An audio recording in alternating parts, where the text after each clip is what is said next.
大家好，歡迎翻到嚟我嘅 channel， 我係 Edith。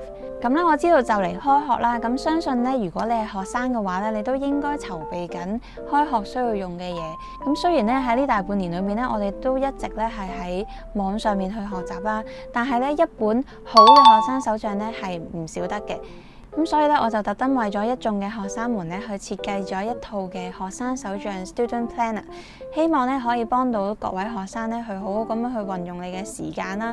喺你嘅學習之餘咧，你都可以有啲時間咧去整理下自己啦。咁希望咧呢一套嘅學生手帳咧會幫到你啦。咁咧，我設計呢一套學生手帳咧，主要就係可以喺 iPad 裏邊去使用攞嚟做電子手帳噶啦。但係如果你係想 print 出嚟用咧，都係絕對冇問題嘅。咁呢一條片咧就會講解下呢一個學生手帳嘅界面係點樣啦，同埋咧你可以點樣去使用啦，點樣 download 啦等等嘅。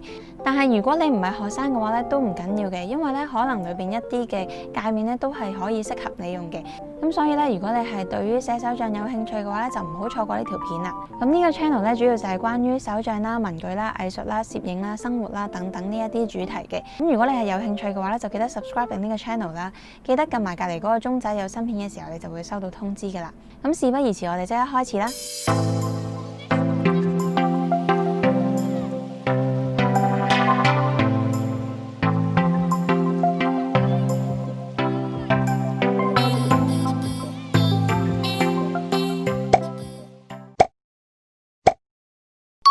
咁今次我設計嘅呢個手帳 template 咧就有幾個款嘅版面嘅。咁首先呢，就係個封面頁啦，呢一個封面頁呢，我就設計到呢上面有一個 Polaroid 啦，可以俾你加張相落去嘅，希望大家可以帶住期待咁樣去開始你新嘅學年。然之後呢，就到一個 timetable 啦，喺呢個 timetable 裏邊呢，學生呢可以寫低自己呢邊一日有咩堂上咁樣嘅。而喺 timetable 嘅右邊呢，就會有一個2020至2021嘅 calendar 啦，係由9月份去到下一年嘅8月份嘅。喺呢一個年曆表裏邊呢，你可以用 highlighter 咧去 mark 翻一啲重要嘅日期啦。而下面呢，亦都會有一個小型嘅 important days 啦，俾你可以 mark 翻一啲重要嘅日子嘅。跟住咧就會分別有月間啦、週間啦同埋日間嘅版面嘅。咁我哋首先講咗月間嘅版面先啦。月間嘅版面呢，就係一個星期7日啦。然之後咧你可以喺呢啲中間裏邊咧去寫翻咧你有咩做啦，又或者咧好似之前咁樣去用一啲 photo diary 嘅方式咧去加啲相入去嘅。咁而左邊呢一度咧就有2個 column 啦，一個咧就係一個 idea 嘅 column， 咁咧我都覺得咧香港個學生咧其實都可以好有創意嘅，咁所以咧如果你有啲咩 idea 嘅時候咧就要寫低落嚟，千祈咧唔好睇小咧你自己嘅力量。咁而下面呢一個方格咧就係 gratitude 啦，即係每一日嘅感恩事項。咁我相信咧喺呢一個時代裏邊咧，我哋真係好需要咧喺好困難嘅裏邊咧，仍然去揾到一啲咧值得我哋感恩嘅小確幸啦。所以我都希望咧，我哋可以慢慢培養呢一種習慣。喺月間嘅版面裏邊咧，我特別加咗一個 tracker。呢一個 tracker 咧，可以每個月裏邊你揀3樣嘢咧去記錄啦，可能係做運動啊，可能係溫習啊等等呢一啲你想咧記錄嘅習慣。咁如果你係有做到嘅話咧，就可以喺圈圈嗰度填滿佢。建議大家可以分翻顏色咁樣填滿，咁樣咧你就會更加容易睇啦。咁月間嘅版面呢，除咗呢一個款式之外呢，我都設計咗另外2個款式啦。一個呢就係框線嘅版本，另一個呢就係純橫線嘅版本。咁可能呢，有一啲人呢比較中意一啲簡約啲嘅風格呢，可能就會更加適合啦。跟住呢，就到週間嘅部分啦。週間呢，應該係學生呢最常用嘅一個版面嚟嘅。咁喺呢一個週間裏邊呢，上面呢一啲方格呢，就係俾你可以寫翻要交嘅功課啦，或者一啲要做嘅 task 等等 to do list 啊咁樣。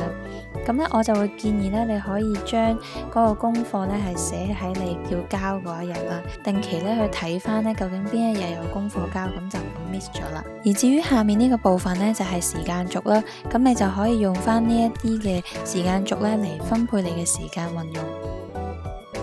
講咗月間同埋週間呢，都係比較功能性啲嘅部分啦。跟住呢，就到日間啦。日間呢係一個每日一頁嘅版面啦。今次呢，都會同之前嘅版面一樣呢，係用翻打橫嘅設計嘅。咁右上角呢一度呢，就會有可以俾你圈翻嗰一日嘅月份啦、日期啦同埋星期嘅。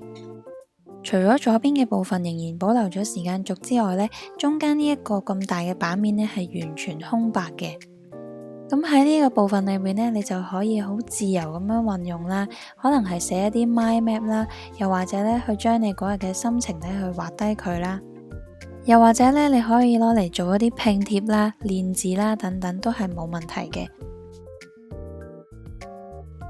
喺設計上面呢，今次我採用咗一啲比較柔和嘅顏色啦，但係柔和得嚟呢，我亦都揀咗比較多嘅一啲顏色嘅，因為呢，我好想呢，當一個學生呢，佢去學習嘅時候呢，佢唔會覺得呢係一件好沉悶嘅事，所以呢，我特登呢，用咗相對比較多啲嘅顏色啦，去到設計呢一啲版面嘅。咁而喺個設計上面呢，我都用咗一啲圓角啦、圓形嘅 detail 位嘅。呢一個呢，就係想避免嗰種呢直線硬邦邦嗰種嘅感覺啦，想比較柔和啲啦、活潑啲嘅。但係因為佢始終都係一個 bullet journal 嘅 template 啦，咁我都想保留翻一啲嘅彈性呢，去俾用家呢可以自己去加入一啲插圖啦。咁所以呢，成個設計呢都係比較簡約嘅。咁相信睇完呢啲頁面之後，大家最關心嘅就係究竟點樣 download 啦，點樣用啦。咁其實咧，我一直以嚟咧都有出過好多唔同類型嘅 printable 啦，可以俾大家下載嘅，有日付啦，有之前嘅週間 template 啦等等。咁所以咧，一直以嚟咧，我都好想揾一個平台咧，可以將呢一啲我設計嘅 printable 咧，去擺落去俾大家可以一次過睇到嘅。咁最近咧，我就發現咗有 Ko-fi 呢一個嘅 website 啦，咁佢係專係 design for 俾 creator 使用嘅。咁有好多唔同類型嘅 creator 咧，都會將佢哋嘅作品咧擺上去上面啦。咁我自己覺得呢個平台咧都係幾好嘅，咁所以咧我就決定咧去用 Ko-fi 呢一個平台啦。咁我就將我呢啲 template 咧都 post 咗上去 Ko-fi 呢一個平台裏邊啦。咁今次呢個嘅學生手帳咧都係可以俾大家 free download 免費下載嘅。咁但係如果咧你都想支持我嘅一啲創作啦，同埋幫助我繼續有一啲經費可以營運呢一個 channel 嘅話咧，咁你都可以喺 Ko-fi 呢一個平台嗰度咧去 support 我嘅。係啦，我都好期待咧可以製作更加多嘅創作啦，去到幫到大家嘅。希望大家咧都會喜歡我呢一啲創作啦。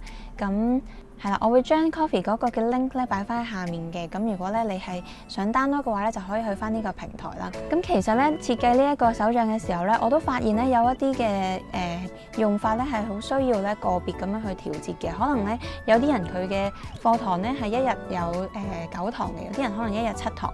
咁每個人都唔同啦。咁所以咧始終都係會有少少唔能夠可以 fit 到晒所有人嘅。咁所以咧，如果咧你有任何嘅 request 係想要嘅話咧，咁你都可以喺下面留言話俾我知啦。咁我就會喺下一次我再 design 嘅時候咧，回應你哋嘅需求咁樣噶啦。咁我自己設計完呢一個 template 我都覺得好期待啊！因為咧，我覺得咧能夠 customize 咁樣去幫助自己咧去到寫手帳咧，其實係一件好好嘅事嚟嘅。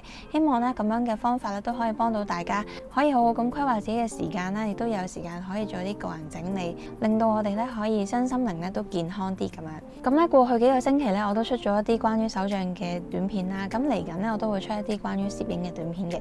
咁如果你係攝影愛好者嘅話咧，就記得 follow 住我嘅 channel 啦。咁我哋下次再見啦，拜拜。